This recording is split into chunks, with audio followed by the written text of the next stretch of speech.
ahead.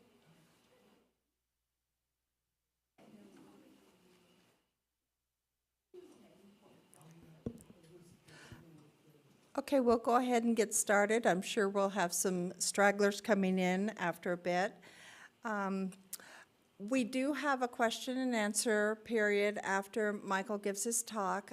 Please wait until I come around with the handheld mic, because this is being recorded, and if you don't use the microphone, the people at home cannot hear the question. So we'll be passing this around as much as we can. Also, if you're an educator, a teacher, and you want renewal credits, let me know. I have a sign-up sheet back here. Oh my goodness, here comes everybody now. We are certainly in for a treat tonight. I'd like to introduce Michael Johnson, and he's a professor of American literature at the University of Maine at Farmington. His primary research areas are African American literature and the literature and culture of the American West. He is a former co-president of the Western Literature Association. He is the author of Black Masculinity and the Frontier Myth in American Literature from the University of Oklahoma, and Hoodoo Cowboys and Bronze Buckaroos. I love that title. Conception of the African American West from the University Press of Mississippi. His biography of Montana-born African American singer Taylor Gordon, Can't Stand Still, Taylor Gordon and the Harlem Renaissance, from the University Press of Mississippi again, was published in 2019. His biography of Taylor's sister, Rose, A Black Woman's West, The Life of Rose B.Gordon, was published in 2022 by the Montana Historical Society Press. Please welcome Michael Johnson.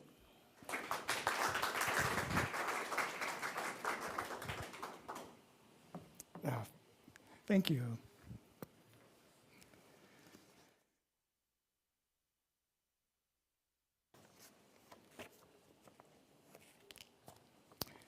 So it is a pleasure to be here. This book began upstairs in the Montana Historical Society archives. I have come to visit the museum here, come to visit the archives like many times over the years, and I always feel like I'm coming home when I come here. Everyone that I've met here at the Historical Society has just been nice and friendly and been very helpful and supportive of the work that I've been doing with their wonderful archive. So here today to talk about Rose Gordon, Rose B. Gordon. Rose was born in the Barker Mining District of Central Montana Territory. She was the daughter of John Francis Gordon, an African-American chef, and Mary Anna Goodall Gordon, an emancipated slave, who migrated to Montana Territory in the early 1880s, eventually settling in White Sulphur Springs, where Rose lived most of her life. She operated a restaurant in White Sulphur Springs for decades, as well as living later in life as a massage therapist and caregiver. This is another photo of Rose. And if she looked good dressed in flapper style in this 1927 photo, she was also a hardy Westerner who was still using her game license in her 70s. Through letters to the editor and eventually through a regular newspaper column for the Meagher County News, Rose Gordon established a distinctive public voice as an African-American woman, as a Montanan, and as a writer of local and Western history. My talk pays tribute to Rose Gordon's accomplishments as a writer. In the 1930s, Rose started working on a book manuscript, Gone Are the Days, a combination of memoir and Montana history with White Sulphur Springs as its focus. The manuscript went unpublished, but it provided source material for the shorter articles she began contributing to the White Sulphur newspaper in the 1940s. She contributed hundreds of items until her death in 1968. Her specialty was the memorial tribute, short, informal pieces about recently deceased members of the community. So in writing a biography that told Rose's story, I wanted to do so in a way that amplified her voice. I quote heavily from her letters, her manuscripts, her items published in the newspaper, probably more so than is usual in a biography. But that use of quotation for me was necessary to make this a kind of collaborative project. Also included in the book is an appendix of Rose's writing. And as part of the research for this project, I looked at almost 100 years of White Sulphur Springs newspapers, mostly sitting in the basement of Mantor Library in Farmington, Maine, scrolling through reel after reel of microfilm. Maybe one day these will be digitized and it makes life a lot easier. But don't tell me, I don't want to know that it's been digitized.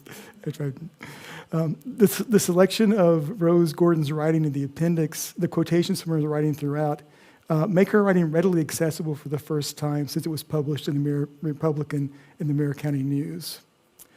So I was introduced to Rose by her brother Taylor.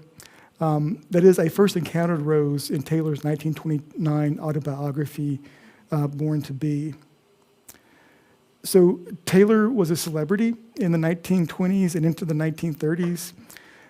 He was a vaudeville performer, a concert hall sensation as a singer of spirituals with his partner, pianist Rosamond Johnson, and a star performer in the heyday of broadcast radio. Taylor left White Sulphur Springs in 1910, spent some time working as the personal porter for John Ringling on his private railway car. He attended a music settlement school for African Americans in New York City in the late 1910s, directed at the time by his future partner, Rosamond Johnson. And together, they had quite a run in the late 1920s, right? From their debut concert in 1925 to a Carnegie Hall concert that was the first concert at Carnegie Hall that was devoted to African American spirituals, a tour that went around the country, and eventually to London and France. And then they had like a really pretty good radio broadcasting career from the 1929s into the 1930s, right? There were even notices in the White Sulphur Springs paper about the show being able to, being able to be picked up in White Sulphur because it was on like the CBS radio network, I think, for the most part. Yeah, CBS network. The existence of the Gordon family manuscript collection here at the Montana Historical Society Archives is in part because of Taylor's celebrity, his historical significance. And through the manuscript collection is where I really got introduced to Rose. And I was surprised at how much material in that collection was devoted to her life. I'll say a little bit more about Taylor as we go along. I've written about him before. I guess the book is maybe even available in the bookstore here, the gift store here. But if you're interested in his really interesting story, take a look at that. And so this is Anna Gordon. This is Rose Gordon's mother. My primary focus today is Rose, and in particular on Rose B. Gordon as a writer. I'm going to backtrack a bit and provide a little more information about the Gordon family history, and then come back to Rose's writing. So John Gordon worked as the cook at a mining camp in Barker, where Rose was born. They moved to White Sulphur Springs in 1885, where John was the head chef at the newly established Higgins House Hotel. John's death in a train accident occurred in 1893, the same year Taylor was born. Taylor says he's the only member of the family who never met his father. And that death left Anna Gordon struggling to provide for her 5 children. She did through a variety of means, including working at houses as a caterer to help women who were holding parties in their homes. And eventually, at some point in late 1908, 1909, they opened a restaurant in downtown White Sulphur Springs, the Gordon Delicatessen or Gordon Restaurant and Notion Store. 1911 is the first newspaper reference that I came across to the store, but it's a newspaper reference noting that the store is closing for the season. So I'm not sure when they first started the restaurant, but it's somewhere in that time frame. Anna Gordon was the most important person in Rose Gordon's life, and she wrote frequently about her, including her longest article, published in 1955, which is what you see here, which told of her mother's life in slavery as a child and ultimately of her post-emancipation migration to Montana Territory and her long life in White Sulphur Springs. So her two older brothers, or her older brother, I guess John Francis was a younger brother, but her oldest brother was Robert Gordon. Robert was the only Gordon child not born in Montana, although he traveled there with his mother as a babe in arms. He lived his entire life in White Sulphur Springs. Like all the Gordons, he was musically talented. He played multiple instruments, but was renowned for his violin playing. Throughout the 1920s, he operated a vulcanizing tire repair business, with one advertisement inviting customers to, quote, bring their sick and sad tires to the Bob Gordon Hospital, where Robert will perform either a major or a minor operation as the tire may need. Later on, he worked as a janitor at the First National Bank there. John Francis was named after his father. He left White Sulphur Springs shortly after 1910, moving to Seattle. Of White Sulphur Springs, John wrote to his brother Robert, I sometimes long to see it, but it is so cold in the winter, so hot in the summer. In Seattle, he mostly worked as a chef on commercial fishing vessels. So this is Robert and his classmates in White Sulphur Springs. And Robert may have been the only African American in his classroom, but even in addition to his family members who were in different grades, there were quite a few African Americans living in the Springs, at least in the 1890s, even if they're not pictured in this photo. So in 1880, the U.S. Census registers 346 African Americans living in Montana. By 1890, that number had tripled. And continued to increase over the next decade. White Sulphur's population reflects that pattern. A fire destroyed records of the 1890 census, so we don't know the exact numbers for White Sulphur Springs, but looking at the newspapers of that era, it's possible that the African American citizens number more than the 30 registered in 1900 and 1910. So in 1910, the population began to slide for a number of reasons, but generally speaking, African Americans had come west to escape violence and oppression in the South and the East. However, as the West continued to be settled, the prejudiced African Americans left behind caught up with them, and they moved elsewhere. By 1950, there were only two African Americans, Robert Gordon and Sister Rose, remained living in Meagher County. So Rose's other two brothers, George and Taylor, known as Manny in the Springs. George Gordon eventually settled in Bozeman, where he worked at the Elks Club as a steward for nearly 30 years. He was a talented singer, and he often had a featured solo in the annual Elks Club charity events. And this is one of my favorite newspaper items related to the young Taylor Manny Gordon.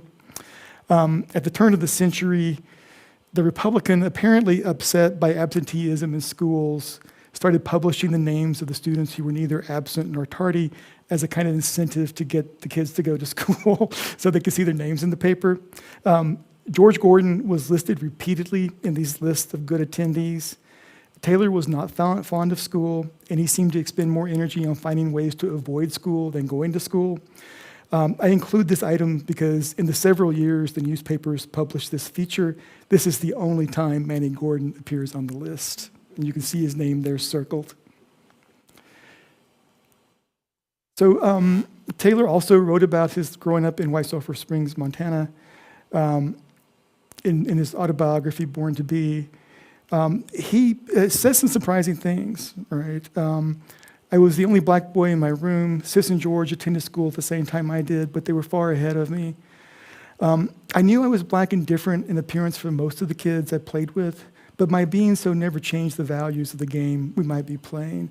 I got a chance to pitch or bat at the time my merits won for me either position. And Rose Gordon actually writes somewhat similarly. Never once when I was a child was I treated as if I were any color except white, right? Both brother and sister assert this kind of equality that they experienced growing up in White Sulphur Springs. Their comments are not inaccurate, even if they don't tell the whole story, right? The Gordon family found acceptance and stability and community in White Sulphur Springs, but both Taylor and Rose are cautious in their criticism of that community. And I will point out later, with Rose in particular, her unpublished writings suggest a more complicated experience of race and racial relations in White Sulphur Springs. However, the fact that the Gordons' lives are documented thoroughly in the pages of the White Sulphur newspapers suggests the degree of acceptance they and other African Americans found in the early days of White Sulphur Springs. Most Western newspapers of the era ignored African Americans or depicted them only in hostile terms or to subject them to ridicule. The activities of all the members of the Gordon family in White Sulphur Springs were reported on frequently and favorably, as in this clipping about Mrs. Gordon catering a meal at an event held in the auditorium. An excellent supper served by Miss Gordon, assisted by her daughter, Miss Rose. So this is the auditorium. After her husband's death, Anna Gordon made ends meet through a variety of work, including taking in laundry. She also started assisting the town's wealthier families at dinners and parties. This led to a regular catering business for individual parties at home, but also at larger events, including several large crowds for dinner at events held at the auditorium. This giant, but not quite ever completed building where the town held events. This is where the graduations took place. It's where big social events such as New Year's Eve parties were held. It's also the place where touring groups put on performances on the stage there.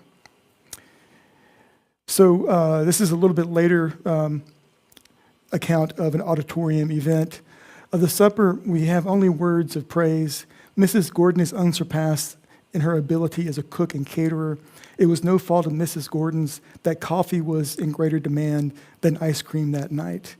So the auditorium was big and drafty and hard to heat. And on this particular night that they're referring to, the temperature outside was 40 below. And the temperature inside was close to zero, but only if you were standing next to one of the stoves. So thus the unpopularity of the ice cream at this particular catering event. Rose and Robert Gordon, the two eldest Gordon children, appear frequently in the newspaper, in part because they were very successful in school, church, and self-improvement related activities. The Mayor Republican here prints the program for Rose's commitment address. I don't know, if you can see her name there, Miss Rose B. Gordon, as part of the program. She delivered the valedictorian speech on the progress of the Negro race. It was one of the big events in Rose's life. The women of the town made a special dress for her, and at her death in 1968, people who wrote sort of memorials of her, many of them still remembered her graduation speech, right, as this sort of standout moment in their lives. Having established herself as a caterer, Anna Gordon opened the Gordon Notion Store and Delicatessen on Main Street, where she operated with Rose. The restaurant changed names and locations over the years, but more or less continuously from the early 20th century until just after World War II, there was a Gordon-owned store, cafe, or restaurant operating in White Sulphur Springs. So after Anna Gordon's death in June of 1924, Rose became the sole proprietor of the restaurant, which continued to go through various incarnations. This is Rose's Cafe in 1925. There's a notice in the Mayor Republican in 1928. I don't know, can you guys read any of that? So the Gordon restaurant and confectionery is about ready to move to new quarters next to the Republican. The building has been remodeled and redecorated, and the restaurant will be ready for trade in a day or two. There will be a big turkey dinner served there Sunday as an opening event. And you can see the cafe here next to the offices of the newspaper there on Main Street. Rose was renowned for her chicken dinners, all right? There are often articles in the paper about them. At the Gordon Cafe, located in the heart of our city, where Rose, manipulator of chicken, fried, famous cook, and still more famous, stewed or boiled, is now serving as a special attraction, a chicken dinner. If you want a real treat, eat at the Gordon Cafe on Sunday and enjoy a chicken dinner deluxe, especially a spring fried, delicate, tender, and with the trimmings which Rose gives.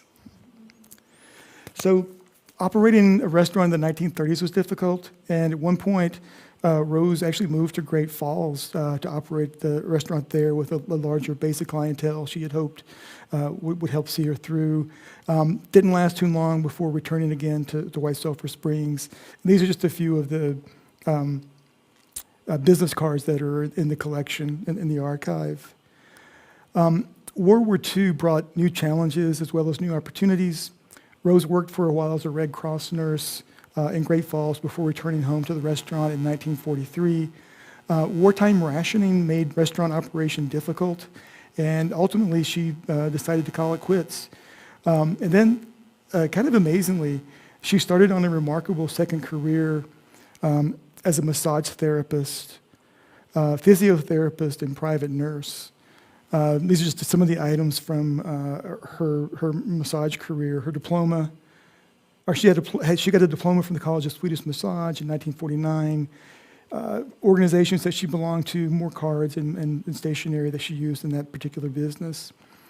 She also coordinated efforts with local physicians who worked. She coordinated efforts with local physicians, and she worked 3 days a week at a Mountain View Memorial Hospital doing massage at the hospital there. At the same time that Rose was developing her physiotherapist career, she also started making regular contributions to the newspaper.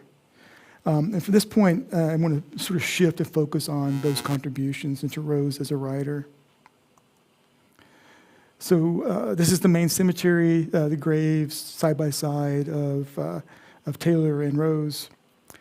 I want to pay tribute to Rose B. Gordon as a writer. Over the years that I've worked on this project, I have visited White Sulphur Springs several times. While there, I'll always make my way to the main cemetery to pay my respects to the Gordon family, and in particular to Rose and Taylor, whose graves are side by side. One of those visits, on each of those visits, I've seen flowers, or the remnants of recently placed flowers on Rose's grave site. 50 years after her death, someone remembers Rose B. Gordon and continues to pay tribute to her memory. Rose similarly paid tribute in writing to members of her community who had passed away during her lifetime. She contributed letters and other items to the White Sulphur newspapers throughout her life, but became a frequent contributor in the 1940s.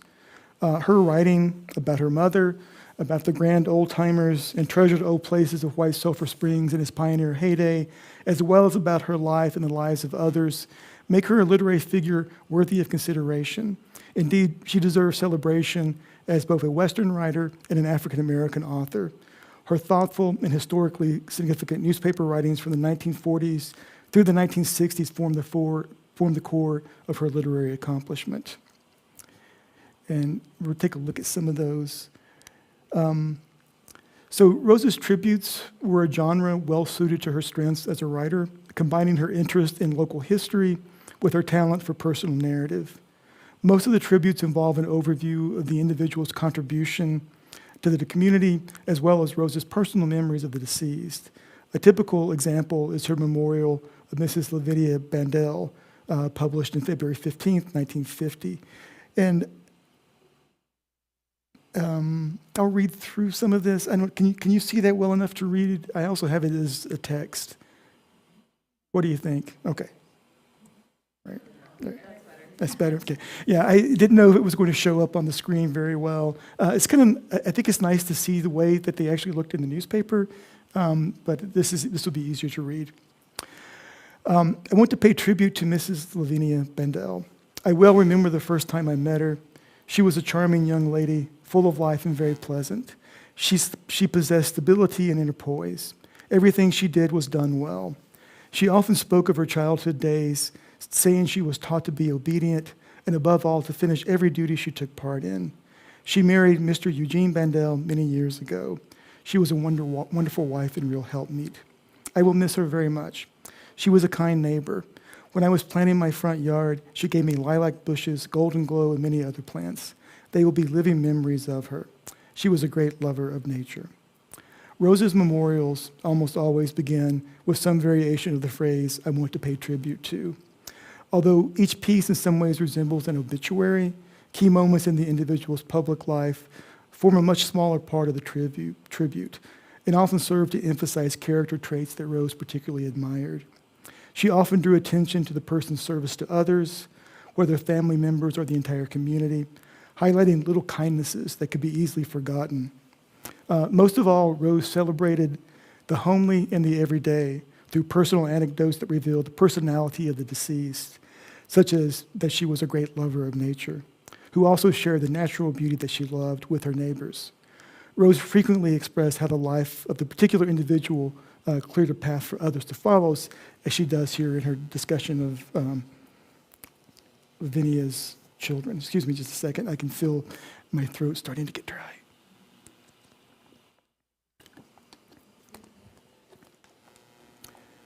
So Rose was democratic in her choice of subjects, writing memorials for the town's prominent residents and its lesser-known citizens. In addition to acknowledging the public record of well-known citizens, she also included an anecdote from their everyday lives. In her tribute to Bide Edwards, for example, she acknowledged his public role as county commissioner and mayor of the city for many years. Yet she placed greater emphasis on voluntary acts of kindness, however small. Our winters were bitter cold years ago, she reminded readers, and Mr. Edwards always did his best to see that all had coal and would leave a little extra in his wagon in case of emergency at night so people could get coal. For Anna Schmid, Rose recalled, she was always doing the nice little things that really count in life. When I operated my cafe on Main Street, she sent flowers for my tables on big occasions. In acknowledgement of another act of personal generosity, Rose remembered that Edmund Huffman helped her after she purchased a large load of wood one winter. As I approached my home, she wrote, I saw that the wood had been sawed. I did not know what to think, as I did not ask anybody to saw it. Mr. Huffman came over and told me that he and Mr. Gushart had a quiet day off and thought they would exercise on my pile of logs. Although Rose, like many writers of the American West, praised the beauty of the Western landscape and of the Smith River Valley in particular, she emphasized people and places over flora, fauna, and terrain. What stands out about Rose's life is her consistent and heartfelt concern for the well-being of others and her commitment to caring for others, her commitment to caring for them.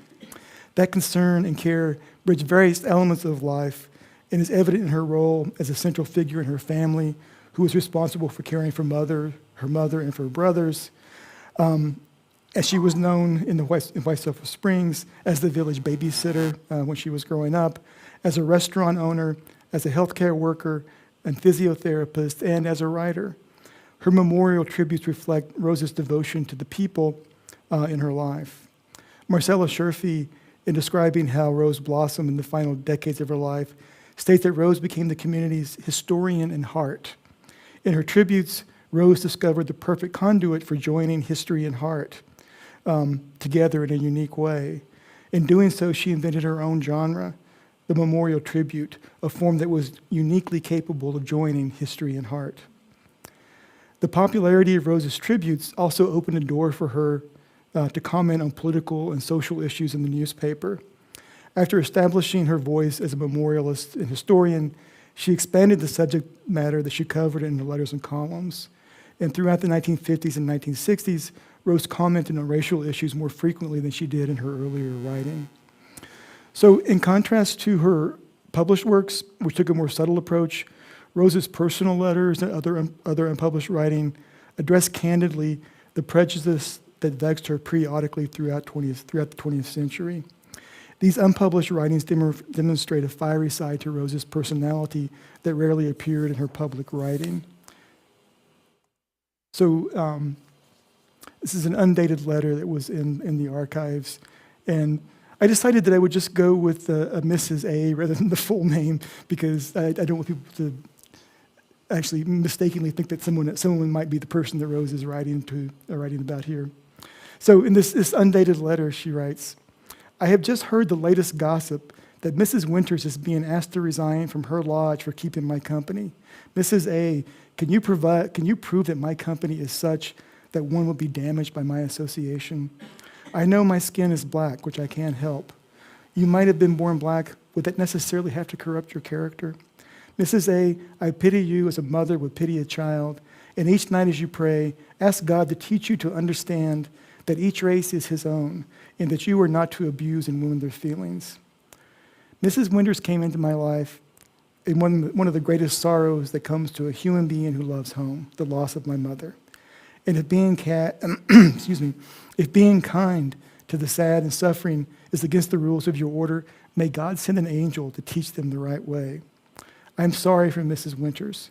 Her pleasures are limited, but you know, some even envious them. May God help you and bless you." Although clearly offended herself, Rose emphasizes the offense done to Mrs. Winters. And even as big-hearted as Rose was, she was clearly willing to take to task those who deserve such a reprimand. Though angry, she still expressed Christian charity and concern. At the same time, telling someone they need this much help from God can hardly be considered complimentary. In the closing salutation, "May God help you and bless you," there's a slip of the pen as Rose left out the word God in the original letter, closing, "May help you and bless you." That elision may suggest the frustration and anger that Rose felt, as if she could not quite bring herself to close the letter with a conventional statement of good wishes that might suggest a forgiveness that she was not quite ready to extend. In this letter, we see a private anger that makes clear just how carefully Rose crafted her public persona. Rose's anger occasionally found its way into her public writing, albeit in a restrained manner. In a memorial tribute to her neighbor Fanny Gushart, Rose recalled, "One day I was having a little unpleasantness, and she said, 'Rose, you are black, but I love you.' Rose does not explain the nature of the little unpleasantness, but Gushart's comment seems to be a response to something that Rose told her. The tribute goes on to praise Gushart for being untainted by the foul breath of prejudice, implying that the unpleasantness was in fact racial in nature. Without directly accusing her neighbors of racism, Rose quietly suggested just that by emphasizing the unusual quality of another neighbor's lack of prejudice. So in 1951, Rose decided to run for the mayor of White Sulphur Springs. She did not win, right? Spoiler alert. Yeah. However, her decision to run for elected office shone a light on the prejudice that other times remained less visible in the community. At one point, Rose received an anonymous letter, or a letter which has a very creative spelling of anonymous, which I guess you can't really see very effectively on the screen. A letter threatening that even if she won election, no one would serve with her. I doubt very much if any of the incumbent councilmen would even accept their office with you as mayor. Just in case Rose might miss the implications, the writer clarified, "This, Miss Gordon, is due to your color," and ended the letter by saying, "I suggest that you withdraw your name from the ballot, for no one will serve with you." So Rose lost the election, as I said, 207 votes to 58. Although soundly defeated, Rose made a good showing for an inexperienced candidate, especially in a rural county in which the only two African-American voters were herself and her brother Robert. After the election, Rose published a letter explaining her decision to run for mayor, and I'll go ahead and give you the better text there. I was born in Meagher County and have always had a deep regard for White Sulphur Springs. I filed for office because anyone, regardless of race, color, or creed, has a right to file for office. We vote for whomever we wish to. I was in business for many years on Main Street.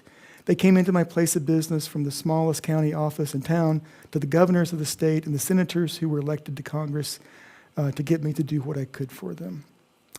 The letter to me suggests that she shared the same belief in civil rights as other African Americans across the country did, and that she ran for office as a way of exercising her right, regardless of race, color, or creed, to do so. Although she doesn't mention the anonymous letter writer, her comments certainly seem to answer him. In one of the final letters that she wrote before her death, she commented explicitly on what she called the Battle of the Pigment, a battle that had been brought to the foreground in the 1960s by the Civil Rights Movement and the April 4th, 1968 assassination of Dr. Martin Luther King, right? Just barely a month before this letter was published. And how does that look? Does it look okay to you? Okay. On a beautiful summer day, when you take a ride and gaze upon the beautiful hills, valleys, and running streams, and all the different colors of nature, it's difficult to think the great Creator made this all for people of one color. It is our different colors that make this world such a wonderful place in which to live. If everything was one color, we would soon go mad. It is a great adventure to be born with dark skin. While traveling about, you meet many people who do not like the idea. This is what puts you to the test. Never once when I was a child, Rose has stated in Gone Are the Days, was I treated as if I were any other color except white.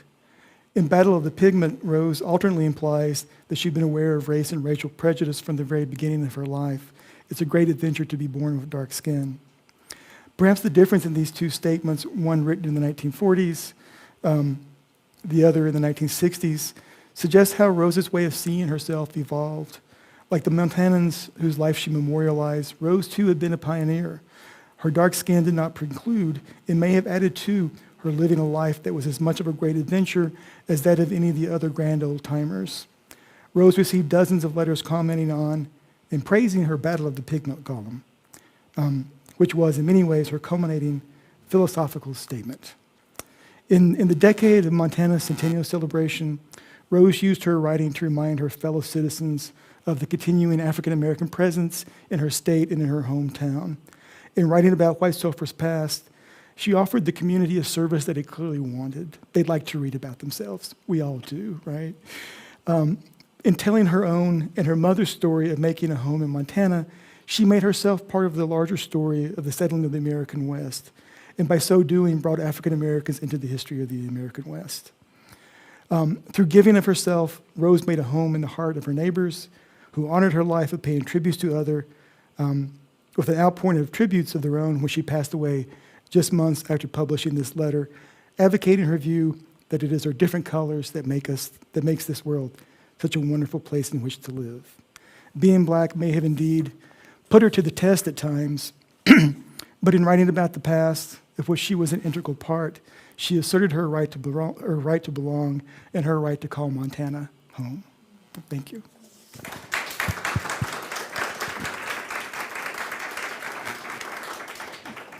Do we have any questions?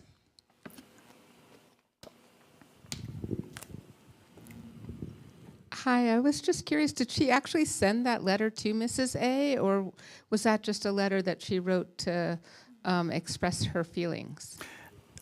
There's no, well, I don't know. I don't know. It's a good question.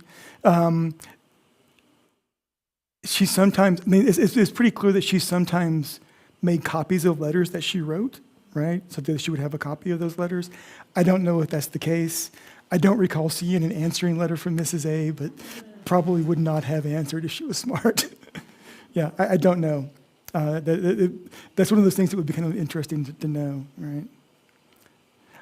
And before I maybe take another question, I did want to be sure to show you this last slide because it's one of my favorite pictures of Rose as she's there, about to go to a Roy Rogers movie, Man from Cheyenne. I also just love the way that her shadow, I mean, this is like the most Western, in terms of genre, Western shot you can imagine, with the way that her shadow is cast on the ground there with the outline of her hat in the shadow. This is very nice. But also just this moment to say thanks to a lot of people, some of you who are here. so Diana, Laura, is there anyone else here who worked on the book? Jeff, okay, yeah. So, it's great to have, I mean, it's nice to put this in the acknowledgments. This book, 2 years of this book took place during COVID, right? Which added all sorts of barriers to the final stages of the book and the revisions and the preparations. But I got great feedback from Laura, from Diana, and from Jeff, and from copy editor, who I know is not here, but is elsewhere, Cody.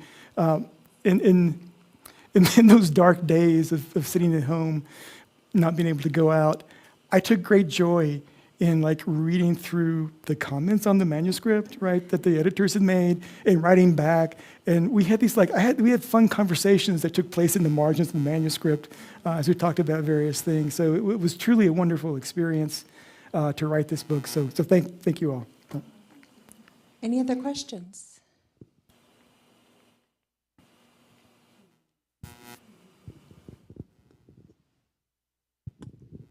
Just a comment. My friend and I are both from White Sulphur Springs, Oh, good. and we have some memories of the Gordons. Oh, if there's anything you would like to share, I am always happy to collect more Gordon stories. Well, my parents lived on Main Street, Okay. and Rose and Taylor Gordon lived across the alley from us. Okay. And as a young child, I remember going over and Rose would pop popcorn and put it in a dish pan. In those days, remember how you used to do the dishes and rinse the dishes in a dish pan? She would pop popcorn and put it in a big dish pan. And my sister and I would sit each on a knee of Manny Gordon and enjoy popcorn. And he would tell stories of the wild, wild West. Oh, my goodness. Now, I ran home one evening. My parents had visitors. And I proudly notified my parents that we lived in a house of ill repute, which I didn't even know what that meant. Well, I was spanked for that. But it was really true, because our home, the original part of the home, was a two-room cabin from Castletown. And it was a house of ill repute. But my father didn't want me to know about that at age 4 or 5. I had a lot of questions for my parents. Also, you mentioned Edmund Huffman. Yeah. That was my grandfather. Oh, really? Well, he did Rose a good turn, and she certainly appreciated it. Yeah. So had you ever seen that tribute to him before? No, Oh, okay. no, they were great neighbors. Ah. And growing up, I never had any racial problems. Mhm. They were just sweet people. Uh-huh. Yeah. Loved them. And my father went to her for massages at the hospital. Ah, excellent. Yeah. Yeah. Yeah, so that's great. So you may have lived, or your home may have formerly been a house of ill repute, but Taylor actually worked there, right? He was a page, I guess that's what it was called, and he and his brother both sort of carried mail to the girls and fetched water and did sort of odd jobs like that. Well, I have some memories of Rose as well. She was a good friend of my grandmother. She lived between where Sandy lived and where my grandmother lived, but my grandmother and her were quite good friends, and in the wintertime, I lived on a ranch, and in the wintertime, we had to stay with Grandma in town in order to get to school. And so there were, I can think of at least 2 or 3 times that Rose took me and my younger sister to the movie theater because my grandma couldn't take us because she was hard of hearing. And so she would ask Rose to take us girls to the movie theater, and every time Rose was totally decked out in this beautiful pink suit. No, it was more knee length. It wasn't a long one, but it was a pink suit with her little pillbox hat and the little veil came over, and her white gloves, and just a total lady, absolutely wonderful. And she was taking us to see Ma and Pa Kettle. But that was that's what we were going to see, so she took us to go see that. So I just wanted to share that with you. Yeah. I mean, it's pretty clear that Rose loved children, right? And that was something that was from when she was a teenager, right? That she was taking care of children. I'm glad that she continued to do so up until late life. I have one last memory of Manny Gordon singing at funerals, and he sang the Negro spirituals. Yeah. I remember him singing "Sweet Swing Low, Sweet Chariot." His voice was beautiful, and I had a cousin who was his pianist. Oh. Yeah, So what was her name? Mary Louise Nelson. Okay. I think I've seen her name in some of the articles about that. Are there any recordings of Taylor? So there's one here. All right, it's a letter. So okay, it's kind of weird. You could go to these places and create talking letters. Basically, you go into a recording studio and you do your letter, and it's on this metal disc that's about like this, and there's a box that comes with it that is mailable, so you can record your letter, then mail it to whoever, and it comes with like a bunch of wooden needles. And so you put the wooden needle in your Victrola, wind it up, put the letter on, and play it. So there's one here that he sent to Rose that includes him singing By and By is one of the songs that he sings on that. I guess apparently they also had a piano in the recording studio because his accompanist in the 1930s was there with him. There's one that he sent to Carl Van Vechten that's in the Beinecke Library at Yale University. He sings Stand Still Jordan on that one, and is really just quite remarkable. That was one of his signature songs.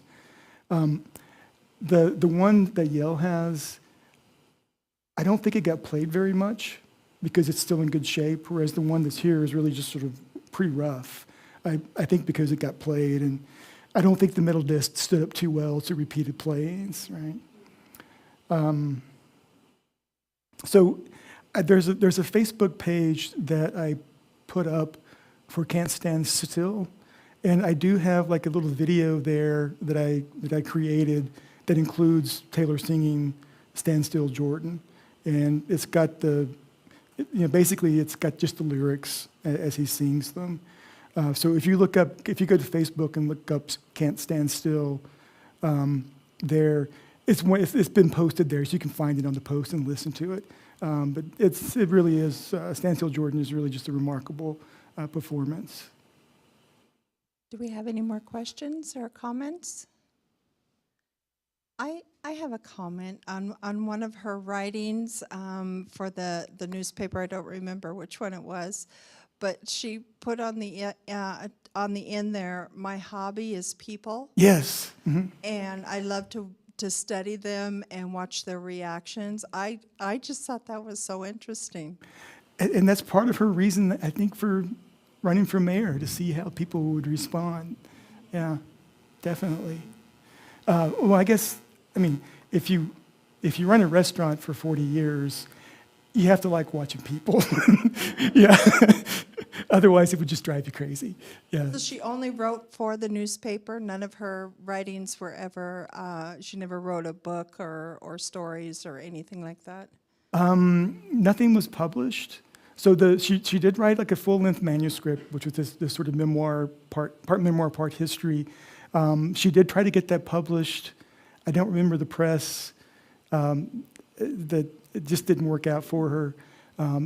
Do you know? Yeah, I think it was Caxton. Yeah, in Idaho. That's it. Yeah. They kept sending her letters that they were behind, like 2 years behind on their publications. She knew. Do you familiar with Grace Stone Coates, the writer, fiction writer? Right. So she also, Grace Stone Coates, was pretty well known in the 20s and 30s as a fiction writer, and continued to write for the newspapers up into the 60s, I think. And she was like a big advocate for Taylor Gordon as well, and wrote some early reviews of some of his concerts. But she really tried to help Rose get her stuff published and really encouraged her to publish. But as far as I know, it was only in the White Sulphur Springs newspapers that she saw publication. Any more questions? All right, well, thank you so much, Michael. That was very, very Oh, interesting. thank you. Thank you all. Thanks so much.